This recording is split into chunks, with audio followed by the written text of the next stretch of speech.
मोन्थाना चक्रवात की चर्चा करने से पहले चक्रवात के विषय में एक छोटी सी जानकारी देख लेते हैं। चक्रवात यानी साइक्लोन का नाम ही होगा, लेकिन इसका निर्माण कैसे होता है इसको आज हम जानने का प्रयास करेंगे। साइक्लोन एक बड़ा घूमता तूफान होता है जो गर्म समुद्री सतह पर बनता है। इस चर्चा के दौरान आपके दिमाग में एक इमेज बन रही होगी, जब हम गर्मियों के दिनों में अपने खेतों में बवंडर बनते देखा होगा।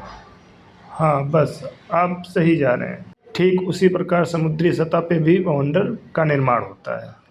यहाँ पे होता ये है कि समुद्री जल के तापमान में वृद्धि होती है और वहाँ से हवाएं ऊपर उठती हैं और वहाँ लो प्रेशर का निर्माण होता है, और उस लो प्रेशर को भरने के लिए बाहर की हवाएं, जहाँ उच्च वायुदाब की हवाएं होती हैं, वो अंदर की तरफ चक्रीय नुमा गति से प्रवेश करती हैं और एक क्रिया बराबर होती रहती है। एक लंबे समय के बाद एक तीव्र तूफान के रूप में निर्मित हो जाता है और व्यापारिक पवनों की दिशा में गति करने लगता है, जिसकी दिशा उत्तरी पश्चिमी होती है। ऐसे चक्रवात प्रायः उष्णकटिबंधीय महासागरों में देखे जाते हैं, जिसमें बंगाल की खाड़ी प्रमुख स्थान रखता है। इनकी उत्पत्ति के लिए उपयुक्त दशाएं क्या होनी चाहिए, इसके बारे में थोड़ा सा हम लोग संक्षिप्त चर्चा कर ही लेते हैं। ये केवल जलीय भाग पर ही उत्पन्न होते हैं। ये उष्णकटिबंधीय क्षेत्रों यानी कि 5 अंश से 35 अंशांशों के बीच उत्पन्न होते हैं।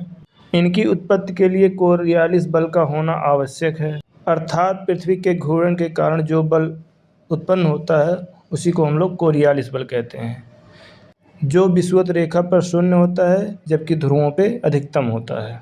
यहाँ से एक बात हमें समझ में आ गई कि इसका निर्माण विषुवत रेखा पर नहीं होगा बल्कि उसके उच्च अक्षांशों की तरफ होगा। समुद्री जल की सतह का तापमान 27 अंश सेल्सियस या इससे अधिक होना चाहिए।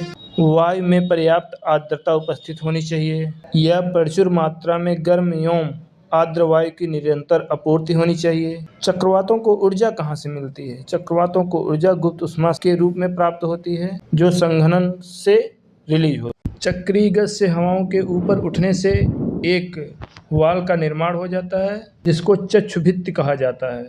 चक्षुभित्ति के बीच में हवाएं एकदम शांत होती हैं, जिसको चक्रवात की आंख कहा जाता है। संघनन की गुप्त ऊष्मा के मुक्त होने से संवहनी वायु जो है और सशक्त हो जाती है, जिससे केंद्र पर लो प्रेशर में और कमी आती है। वायु का अभिसरण और तीव्र से होता है। संघनन के दौरान कपासी वर्षा मेघ का निर्माण होता है और वायु के अवरोहण के कारण गर्जन एवं चमक के साथ घनघोर वर्षा भी होती है।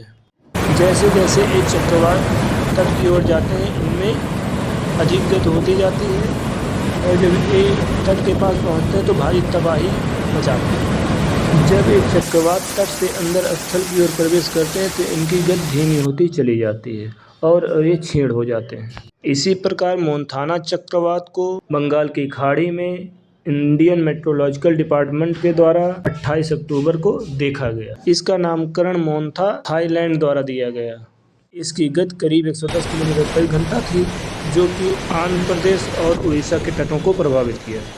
इंडियन मेट्रोलॉजिकल डिपार्टमेंट के अनुसार यह सेकंड श्रेणी का तूफान बताया गया। मोन्था का अर्थ होता है सुगंधित फूलों की बौछार। उम्मीद है कि आपको चक्रवात एवं मोन्था चक्रवात के बारे में जानकारी पसंद आई। धन्यवाद।